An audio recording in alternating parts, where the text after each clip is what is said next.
Black Jesus, the ambassador to the streets, back to drop more jewels about the music business. Real business information, y'all. Dropping jewels, man. Little business info 101.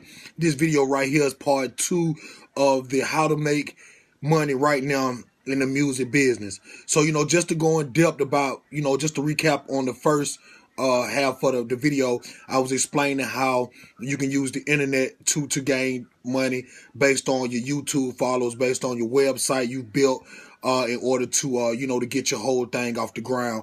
The next thing I went into was how to get with some promoters in your city, to get on some of the shows that they got going on, to bring your merchandise with you, things to sell at that shows in order to generate capital as well. And I also tapped on how to get with the club owners, to see if you can get a night, see if you can get a week or a day, and just to to promote your whole thing. Selling tickets is one, merchandise, doing your show is another, getting other artists on, charging them to perform. All that generates capital.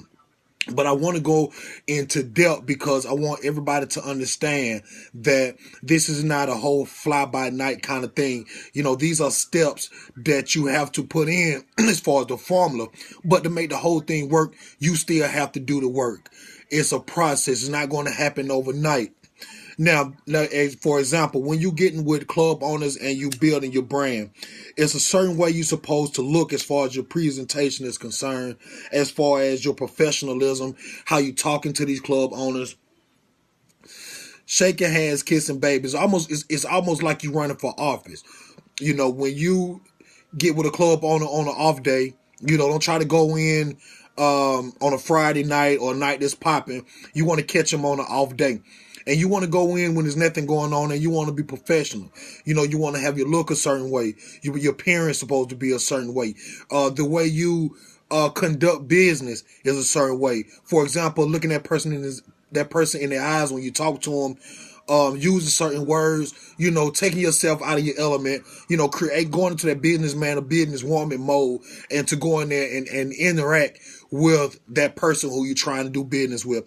It's the same as when you're selling your merchandise.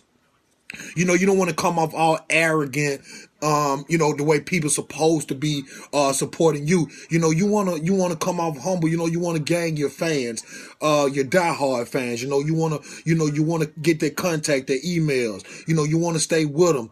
You want to engage with them. So understand that when they buying your material from you, when they buy your brand, your t-shirts, your socks, or whatever, they just not buying a clothing item. They buying a piece of you, a piece of your brand. So, just how we conduct ourselves gets us everywhere that we want to go into this music business. Now, like I said, these are just formulas in order for you to get out and work them. They're not going to happen overnight. Things have to be done a certain way in the music business. Your ducks have to be in a row in order for you to gain capital. These are just jewels that I'm dropping, but in order to be successful with these jewels, you have to add your element to the formula, which is your hard work ethic, your personality, how are you outside of the studio conveys on how much money that you will make off the capital.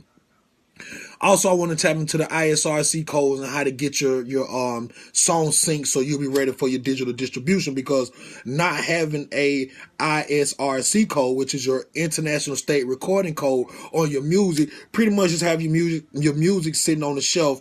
Basically, it's like a product that's on the shelf with no UPC. So when I buy your product and I get to the register, if I can't scan it to buy it, no one gets the credit on that, but the store, for having it in there. So you want to make sure that your ISRC code is attached to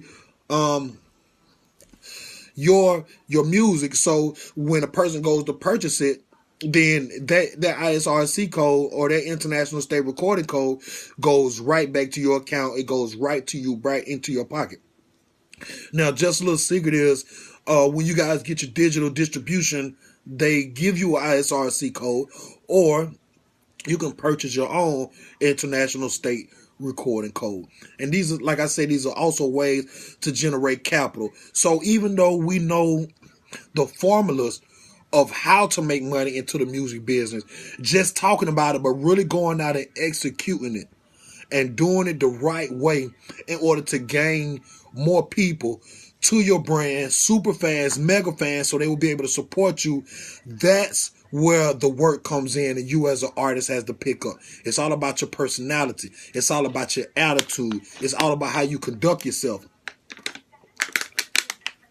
You know, they call it kissing babies and shaking hands. So, you know, we're going to equate it like you're running for office. And you have to keep it like that. And you have to make sure that the capital that you gain goes back into everything that you have going on. So you may have to get you a job, you know. And I understand, you know, the world that we live in, you know, everybody want to trap it out. This, that, and the other. That's fine and well, but, you know, sometimes, you know, all money ain't good money. So I suggest that you get you a gig or you hustle you something, you know, in order to get that money and put it back into your music business as well, because you're still going to have a little investing in yourself out here in this music business, y'all. So this is the recap for the How to Make Money in the Music Business Part 2. Y'all make sure y'all put the work in, man. Do it right. Like this video, share this video. Shout out to Colossal Music Group, man. And yeah, man, hope you had your pen out and ready. So until the next video, y'all, I'm gone.